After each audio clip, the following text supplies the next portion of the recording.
समझिए next chapter है, समझिए नेक्स्ट चैप्टर है। नेक्स्ट चैप्टर आपको बोलता है कनेक्ट विद नेचर, मतलब प्रकृति के साथ आपका जुड़ाव, प्रकृति के साथ आपका कनेक्शन। ठीक है, कनेक्शन एक तरीके से कनेक्शन होता है ना, नोकिया कनेक्शन, वैसे कनेक्शन है। तो ये बोलता है कि हमें क्या चाहिए, जीने के लिए एनर्जी चाहिए। एनर्जी मतलब ऊर्जा, क्या चाहिए, ऊर्जा। भाई आप चलते हो तो एनर्जी होती है ना, कई बार बोलते हैं यार शरीर में तो जान ही नहीं बची। तो वो एनर्जी किस टाइप की एनर्जी है इसके अंदर, देखिए यहाँ पे एनर्जी ना दो टाइप की होती है, पहले समझ लेंगे फिर उतारते रहना, समझ लेंगे, दूसरा बैच भी इंतजार कर रहा। तो एनर्जी जो है दो टाइप की होती है, पहला रिन्यूएबल, दूसरा होता है नॉन रिन्यूएबल। रिन्यूएबल का मतलब यह है कि जिसको आप बार बार बना सकते हो, वो कभी खत्म नहीं होने की, जीवन भर आप यूज करो फिर दोबारा आ जाएगी, फिर यूज करते रहो। नॉन रिन्यूएबल का मतलब यह है कि एक बार खत्म हो गया दोबारा नहीं आएगी, एक बार खत्म हो गया दोबारा नहीं आएगी। ठीक है, अब रिन्यूएबल के अंदर पहले सीखते हैं, जैसे एयर है, अब हवा चलती है, तो जब हवा चलती होगी तो आप लोगों ने देखा होगा कि कुछ लोग क्या करते हैं, आपने कई बार देखा होगा ऐसे करके एक नलका वो लगा रहता है ना, पंखा सा नहीं लगा रहता, और जब हवा चलती है तो एक घूमता है, हाँ पवन चक्की। तो जब पवन चक्की है वो किस पे चलती है, एयर पे चलती है। पवन चक्की किस पे चलती है, एयर पे चलती है। तो हम इसको विंड टरबाइन बोलते हैं इंग्लिश में। ठीक है, तो एयर से हम कैसे यूज करेंगे, एयर का यूज करेंगे कि जब विंड चलेगी, ठीक है, जब विंड चलेगी तो विंड एनर्जी होगी, और विंड एनर्जी से हम उसको चेंज कर देंगे किसमें, इलेक्ट्रिकल एनर्जी में। किसमें, इलेक्ट्रिकल एनर्जी में। आई बात समझ में, wind energy into electrical energy. दूसरा बायोमास, ठीक है ना, ये बायोमास वाला है, जैसे जो खाद वगैरह से चीजें बनती हैं उसके लिए यूज होता है, उससे एनर्जी बनाते हैं, वैसे बोलते हैं बायोगैस है, इसके अंदर हमारा वो सीएनजी वगैरह चीजें आ जाती हैं। ठीक है, तीसरा अपना आता है वाटर। वाटर आपको पता है, जल को ऐसे करके बड़े बड़े डैम बनाते हैं, हाँ, तो डैम से फिर उसके बाद क्या करते हैं, ऊपर से तेजी से पानी फेंकेंगे, और तेजी से पानी फेंकने के बाद वहां पे भी ऐसे करके टरबाइन लगी होती है। देखो ऐसे करके हमने डैम बनाया, डैम बनाने के बाद मैंने यहां से जरा सा छेद मार दिया, अब यहां से तेजी से पानी गिरेगा, यहां पे मैंने क्या लगा दिया, बड़ी सी पंखुड़ी लगा दी एक। ठीक, अब जैसे ही पानी इसके ऊपर गिरेगा ये घूमेगी ऐसे, फिर दोबारा पंखुड़ी इसके ऊपर आ जाएगी, फिर दोबारा फिर तेजी से घूमता है, फिर ये जैसे तेजी से घूमेगा इसके पीछे एक रोटर लगा देंगे, रोटर लग क्या करेगा, यहाँ पे फिर जनरेटर लगा के एनर्जी को चेंज कर ले जाएगा। ठीक है, इसको हम बोलते हैं हाइड्रो इलेक्ट्रिसिटी। क्या बोलते हैं, हाइड्रो इलेक्ट्रिसिटी। तो यहाँ पे क्या होगा आपका, यहाँ पे क्या लिखेंगे आप लिखेंगे हाइड्रो इलेक्ट्रिसिटी। ठीक है, इनटू इलेक्ट्रिसिटी, बताएंगे hydro electricity into electrical energy. मतलब पानी से भी आप लोगों ने क्या निकाल दी, बिजली वाली ऊर्जा निकाल दी। एक बार बिजली बन गई फिर तो पंखा चलाओ, कूलर चलाओ, फैन चलाओ, जो मर्जी आपको चलाना है वो चलाओ। हाँ, बायोमास मैं उस पर भी आऊंगा, अभी दोबारा बताऊंगा उसको। ठीक है, तो अभी फिलहाल इतना समझेंगे, आपको दो चीज समझ में आ गई, ये वाला भी आ गया। बायोमास के अंदर हमने बताया जो जैविक चीजों से निकलता है, ठीक है ना, गोबर गैस वगैरह जैसे हम बोलते हैं, गोबर को सड़ाते हैं, ठीक है, पौधे जो सड़े गले जो पौधे होते हैं उससे जो एनर्जी बनती है उसके लिए होता है बायोमास। ठीक है, तीसरा आ गया हमारा हाइड्रो इलेक्ट्रिसिटी, पानी वाला बताते हैं कैसे बनता है।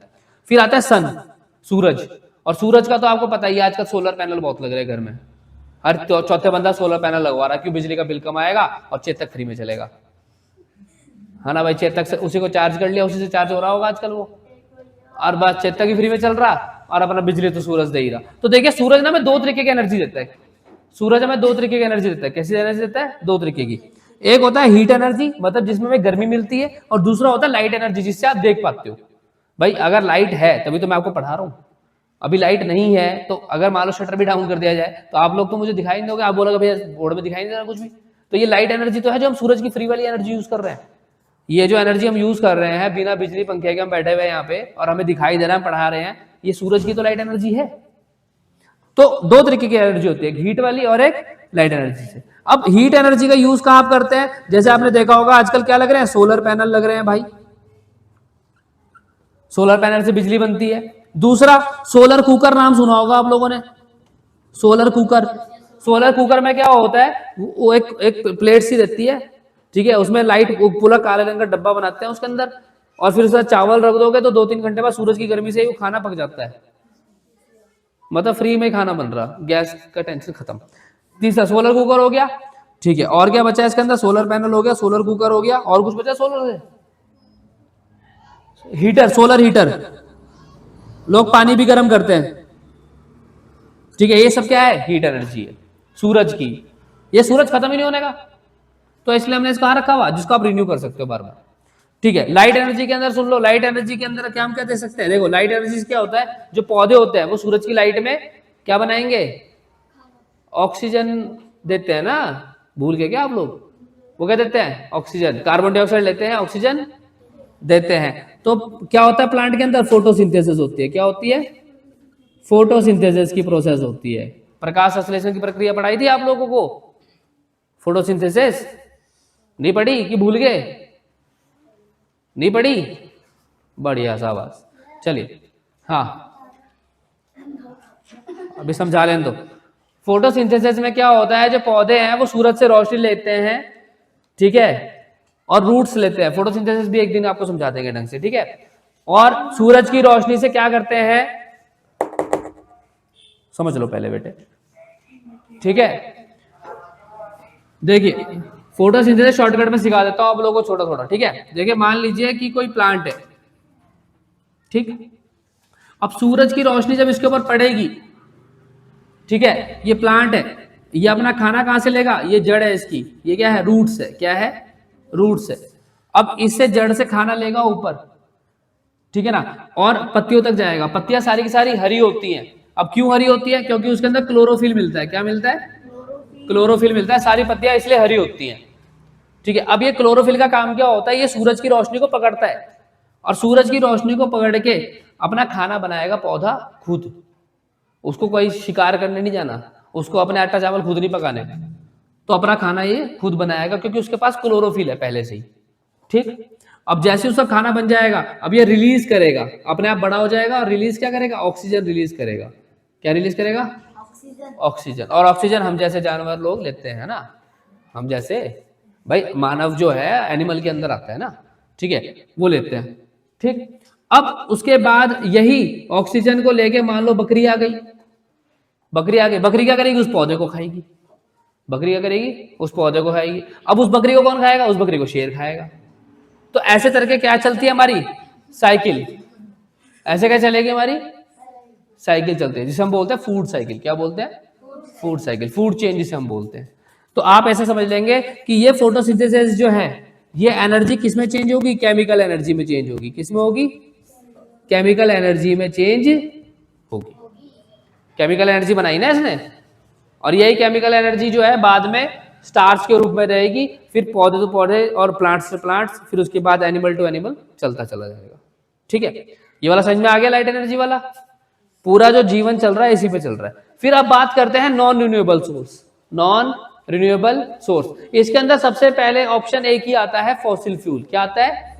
Fossil fuel. फॉसिल फ्यूल हमारे पास जो मोटा मोटा आप लोगों ने देख रखा, मैं उसके बारे में बात करूंगा। जो आप लोगों ने अपने जीवन में देख रखा है, मैं उसी फॉसिल फ्यूल की बात करता हूं। फॉसिल फ्यूल किसे कहते हैं वो समझा देता हूं। देखो ऐसा है ना कि पहले के टाइम पे, बहुत करोड़ों साल पहले, बड़े बड़े पेड़ पौधे होते थे। जब वो बूढ़े हो जाएंगे तो क्या होगा? जमीन के नीचे गिर जाएंगे, फिर वो धस जाते थे, जमीन के नीचे धस जाते थे वो, और वो ही बाद में जमीन के प्रेशर से दब दब के क्या बन जाएंगे? कोयले बन जाएंगे, या फिर उनका तेल निकल जाएगा, और वही हम लोग तेल यूज कर रहे हैं। वही क्या है? उसको साफ करेंगे तो क्या बनेगा? पेट्रोल बनेगा। कम साफ करेंगे तो डीजल बनेगा, और या फिर वो जल के क्या बन गए? कोयला बन गए। तो ये सब क्या है? फॉसिल फ्यूल है। वो करोड़ों साल पहले, बहुत जब डायनासोर से टाइम से ही पहले के दबे हुए वो, अब हम उसको आज यूज कर रहे हैं। आज हम उसको क्या कर रहे हैं? यूज कर रहे हैं। देखो ये 3-4 चीजें से निकलता है। इसको पहले बोलते हैं कच्चा तेल। क्या बोलते हैं? जब आप निकालोगे ना तेल को, तो पहले क्या निकलेगा? कच्चा तेल निकलेगा। कच्चा तेल को जब आप साफ करते हो ना, थोड़ा साफ करते हो, तब क्या बनेगा? आपका डीजल बनेगा। क्या बनेगा? डीजल।